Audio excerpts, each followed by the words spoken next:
new generation of international street artists are the latest hot property for galleries, art collectors and big advertising brands. The movement started in the late 70s when the emergence of hip-hop and its spray can offspring, graffiti, changed the streets of New York and consequently spread like a virus across the urban landscapes of the rest of the world.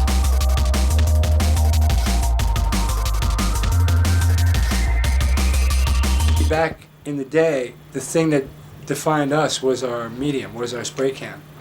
You know, it was a tool we introduced as a means of expression. Street culture started to emerge at the time with DJs, with musicians, with visual artists like this, working, collaborating, and painting all over the subway. After years of tagging streets and trains, some of New York's early spray can writers successfully blagged their way into the modern art establishment. Keith Haring and Jean-Michel Basquiat became major international artists. Their graffiti-inspired works are now part of any decent collection. The roots are really from the 80s, where effectively Keith Haring went on the subway with a charcoal, he was making drawings, you could delete afterwards, run to another spot, make something else. You had Basquiat, you had Ramelzi, all this generation in New York were really working outside. I rode on the A train, and the A train was switched to a D train by the subway masters. And you had 2 or 3 names written on it, like Wink, Welch, Die. If they got matched up with an IRT car, now you end up having an ionic statement, Wink, Welch, Die. None of the writers actually did this on purpose, but it was the subway commanders that switched the train cars, the train pages, that made these sentences roll. And so you had the biggest book on the planet. New York est complètement différent maintenant de ce que c'était il y a une quinzaine d'années. D'abord, il y avait tout le Lower East Side, le Bowery, il y a 15-20 ans, qui n'était habité que presque par des artistes sans argent et des homeless. J'ai commencé à arracher des bouts d'affiches dans les rues, à garder des cartes postales. Un jour, un artiste m'a offert une œuvre. Après, je me suis rendu compte que je pouvais acheter des œuvres à des artistes qui commençaient, des choses que je trouvais bien et qui ne coûtaient pas cher du tout et qui les aidaient à vivre et qui les encourageaient. French fashion designer Agnes B has always been a strong supporter of up-and-coming artists. Even her company delivery vans are effectively mobile street art commissions.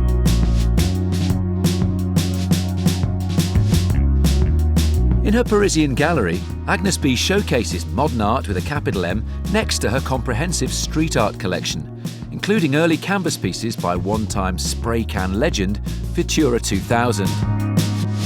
Futura, par exemple, c'est quelqu'un qui s'est mis à faire des logos, des choses graphiques sur computer, il est très fort.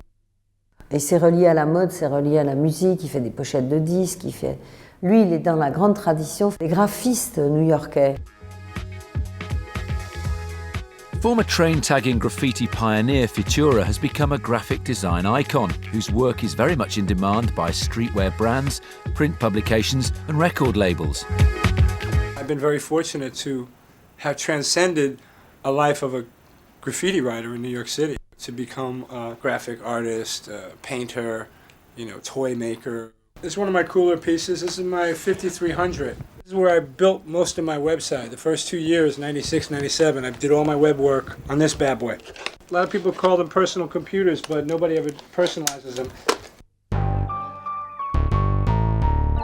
Futura is inspired by Hollywood cult movies, trash pop culture and toy merchandising. This Devilman series is the main part of my collection.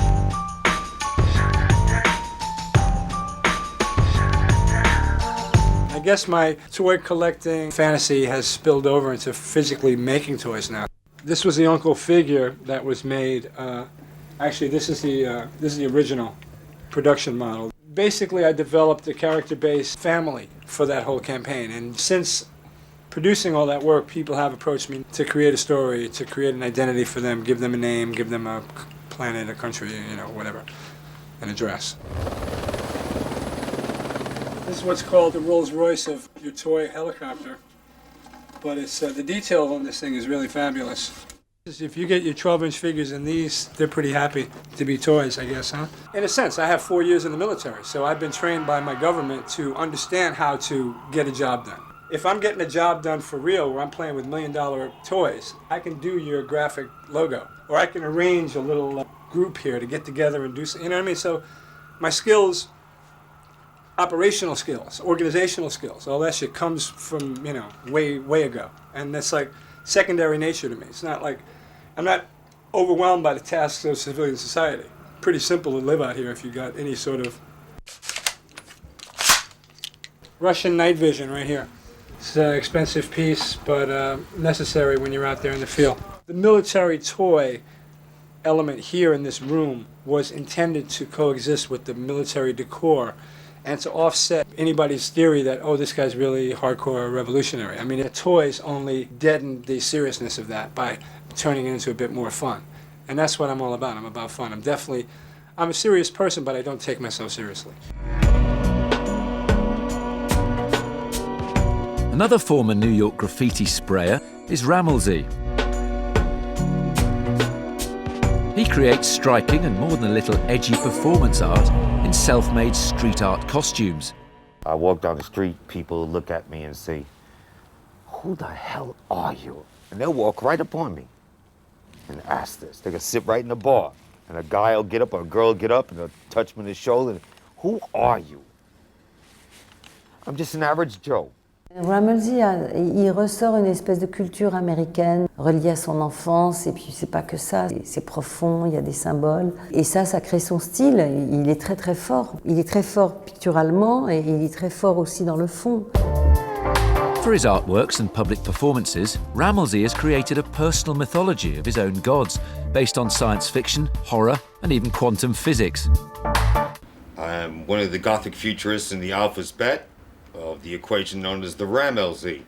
I'm some 16 billion years old. The particular person I'm acting out right now has a theorem that if he can boomerang through time, he can make sure that a sledgehammer causes a cosmic flush.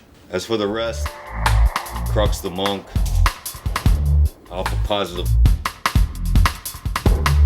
Destin and Destiny, Win, the mother of natures, Igniter, the master efferbiter, he's a judge, a secretary known as Vane the Insane, the maitre d' known as Chaser the Eraser, you have the Gacholier, just like on my t-shirt. Everyone calls it the Rammellzee because it's the one that's the main character. You have Reaper Grimm. You have a pimp known as Barshaw Gangsta the Duck. Oh yeah, and Chimer is a bookie. He takes bets.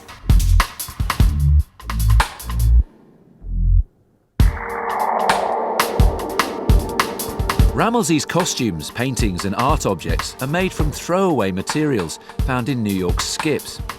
His recycled streetworks are collector's items for New York's cashed-up hip-hop stars. A Stealth Bomber S. It is loaded with gat gun markers and pens. We have a laser chute in the front.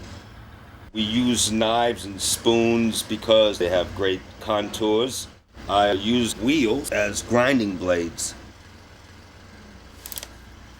My mechanics always work. These things was actually done on the trains.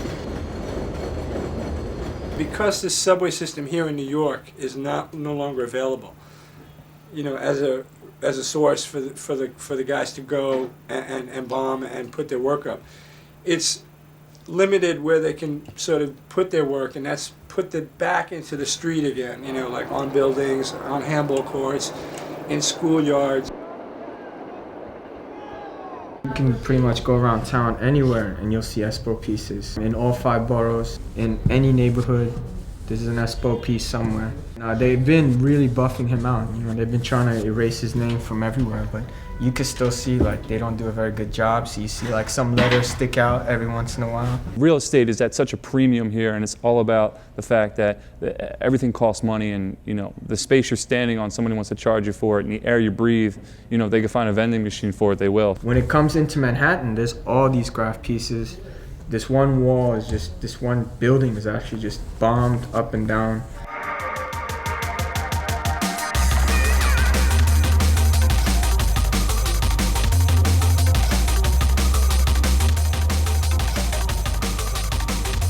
You can have as much space as you want in New York City, as long as you're, you know, fast and smooth about it. But there's a lot of New York graffiti writers that are still doing it, like Brian, you know, Cause and Phil and Espo.